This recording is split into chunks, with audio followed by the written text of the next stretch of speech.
Saudara-saudari yang terkasih, kita jumpa lagi dalam Pelita Hati hari ini, Rabu 21 Desember 2022, hari biasa khusus dalam masa Advent.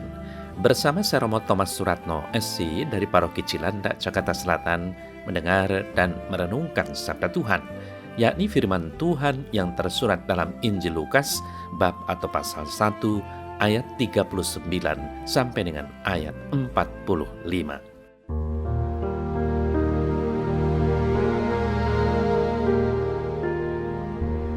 Beberapa waktu sesudah kedatangan malaikat Gabriel, bergegaslah Maria ke pegunungan menuju sebuah kota di wilayah Yehuda. Di situ ia masuk ke rumah Zakaria dan memberi salam kepada Elisabet. Dan ketika Elisabet mendengar salam Maria, melonjaklah anak yang di dalam rahimnya, dan Elisabet pun penuh dengan Roh Kudus, lalu berseru dengan suara nyaring, "Diberkatilah engkau di antara semua wanita, dan diberkatilah buah rahimmu. Siapakah aku ini sampai ibu Tuhanku datang mengunjungi aku? Sebab sesungguhnya ketika salammu sampai kepada telingaku, anak yang di dalam rahimku melonjak kegirangan. Sungguh berbahagialah yang telah percaya, sebab firman Tuhan yang dikatakan kepadanya akan terlaksana."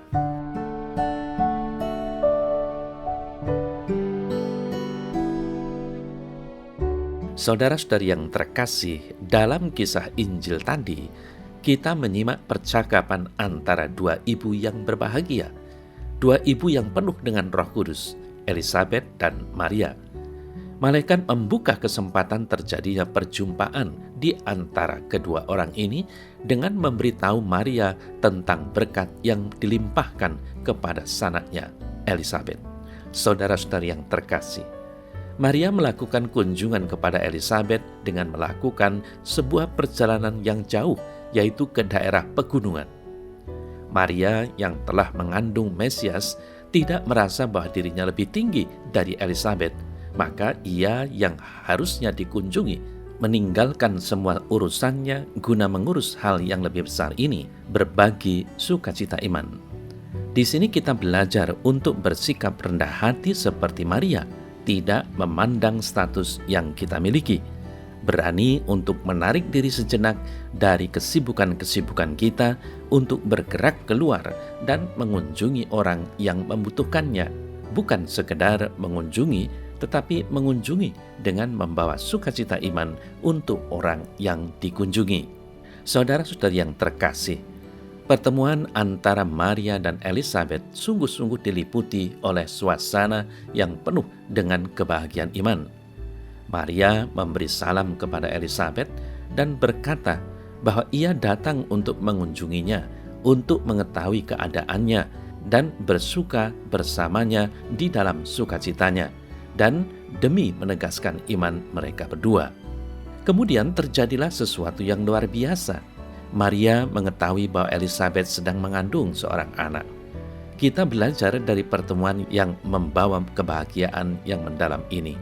Yang pertama, mereka bertemu untuk berbagi kebahagiaan iman dan bukan yang lainnya. Sadarilah bahwa di mana 2-3 orang berkumpul di situ, Tuhan hadir.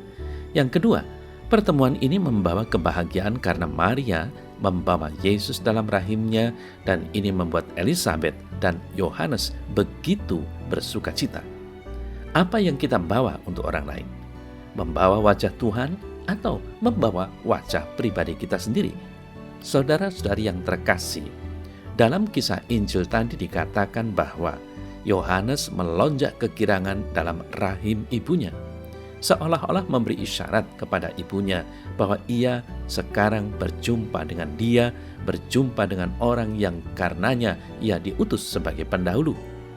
Juga karena pengaruh kuat yang ditujukan untuk sang ibu, Elisabet pun penuh dengan Roh Kudus atau roh nubuat, dan oleh roh inilah dan juga dengan ilham yang diberikan roh, ia diberi pemahaman bahwa sang Mesias hadir di situ. Gerakan bayi yang tidak seperti biasanya di dalam rahimnya ini merupakan tanda adanya emosi yang luar biasa di dalam jiwa Elisabet karena gerakan ilahi. Ucapan selamat datang yang disampaikan oleh Elizabeth disampaikan bukan seperti kepada seorang teman biasa yang sedang melakukan kunjungan, tetapi kepada orang yang akan melahirkan Mesias. Saudara-saudari yang terkasih, Elizabeth mengucapkan selamat kepada Maria atas kehormatan yang diterimanya, meskipun ia belum pernah mengetahui hal itu sebelum ini. Ia mengucapkannya dengan penuh keyakinan dan kegembiraan.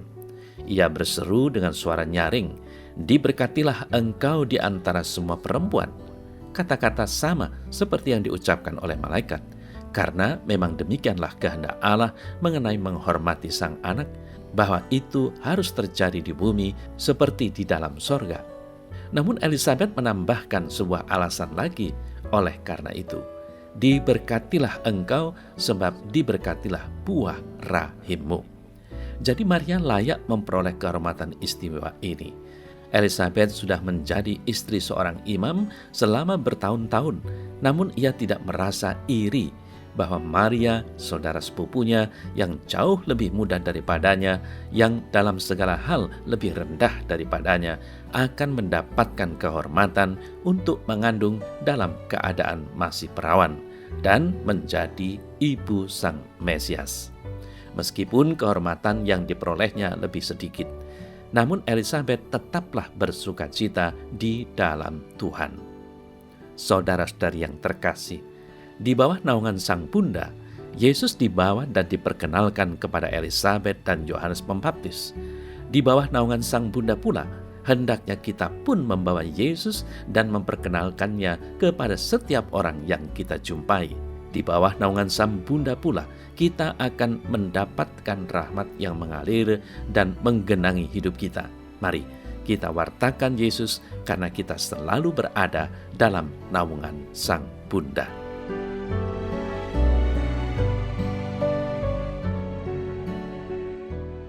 Dalam nama Bapa dan Putra dan Roh Kudus. Amin.